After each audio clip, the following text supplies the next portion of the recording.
Hello everyone, dear friends. So to your attention, information about the huge liberation war which Ukraine is having for its independence as of today, 9 a.m. Kyiv time. So this is the 119th day of the big liberating war of the Ukrainian people.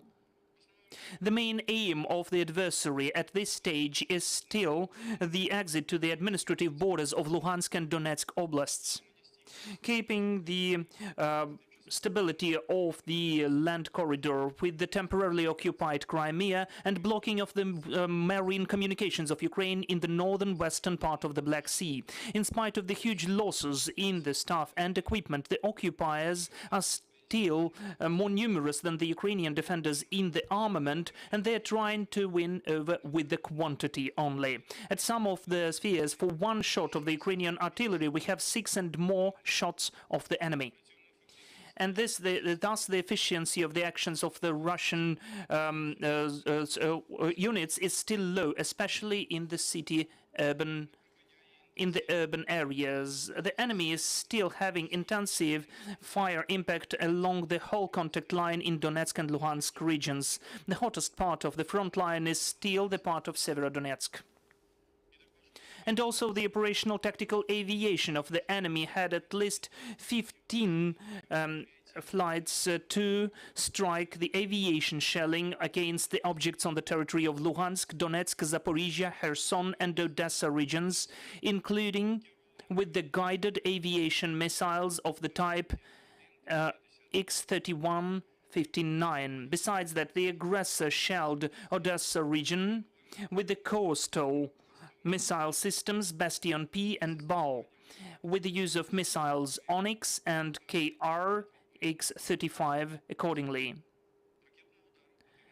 This was done from the territory of the occupied Crimea. Now, in a nutshell, about the main directions. At Donetsk direction, the Ukrainian troops are stopping the attempts of the adversary to have full control over Severodonetsk city. The enemy is providing offensive, trying to block the units of the defense forces in the settlements of Borivske and Voronove and to block main logistics ways from Bakhmut. As for now, the military actions are still ongoing.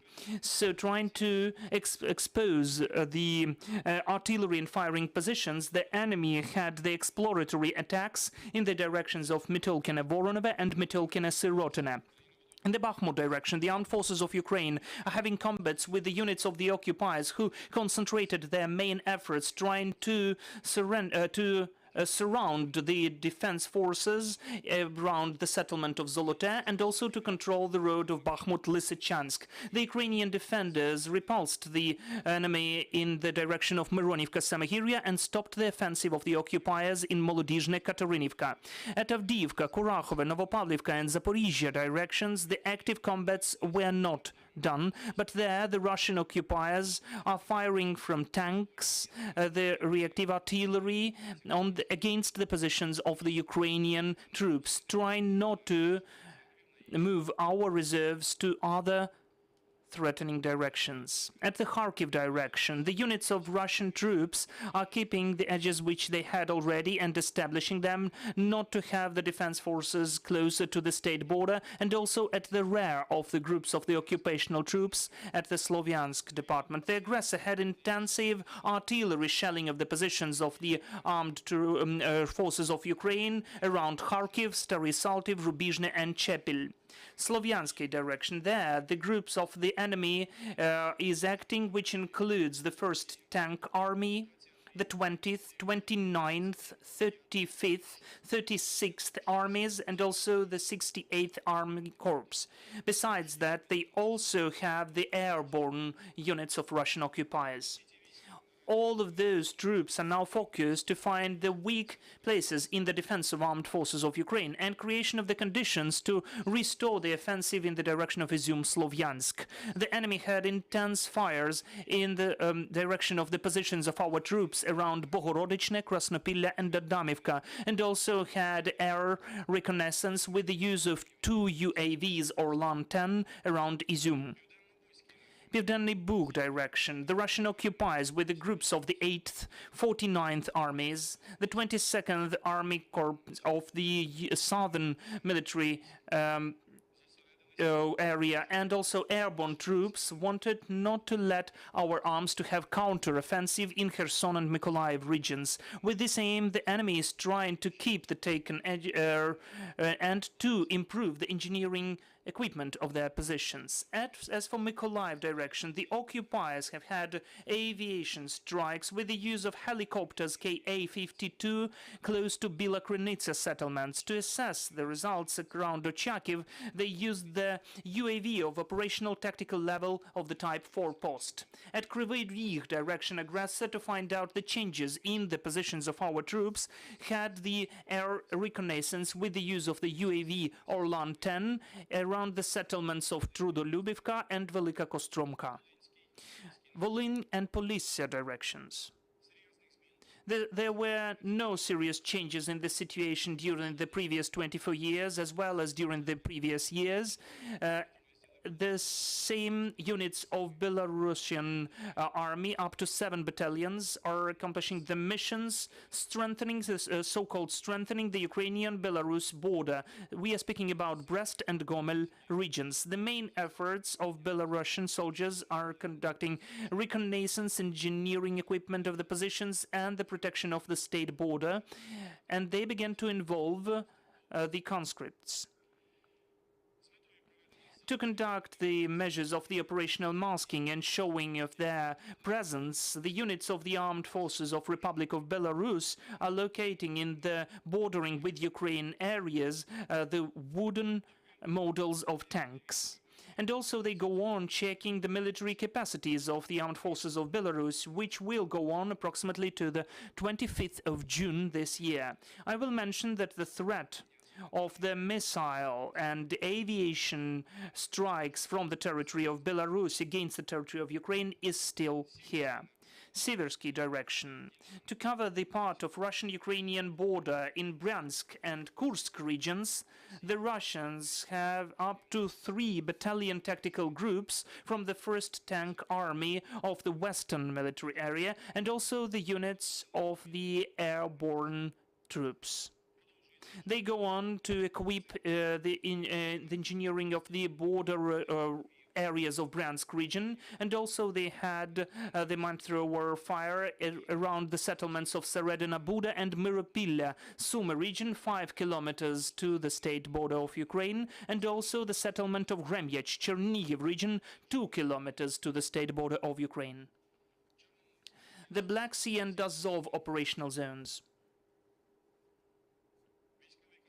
The warships of the Black Sea Fleet of the Armed Forces of Russian Federation, which are now in the equatory of the Black and the Azov Seas, go on blocking and isolating the combat area and providing reconnaissance. And also the aggressor is blocking the civilian shipping of in the northern western part of the Black Sea. According to the data of our intelligence, as of today's morning, they are ready to use missiles with the 6th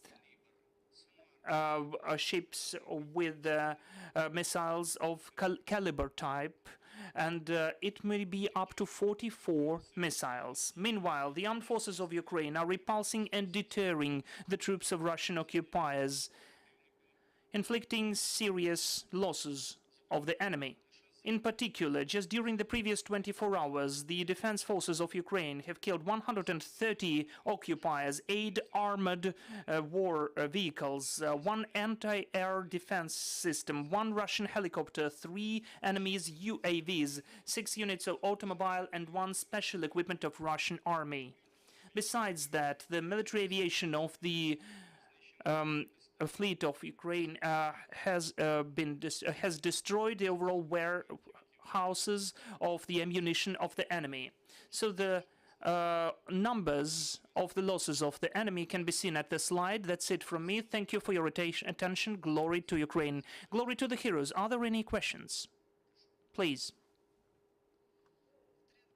Victoria Nakonechna, Ukrinform. I will have 2 questions. but they are interconnected.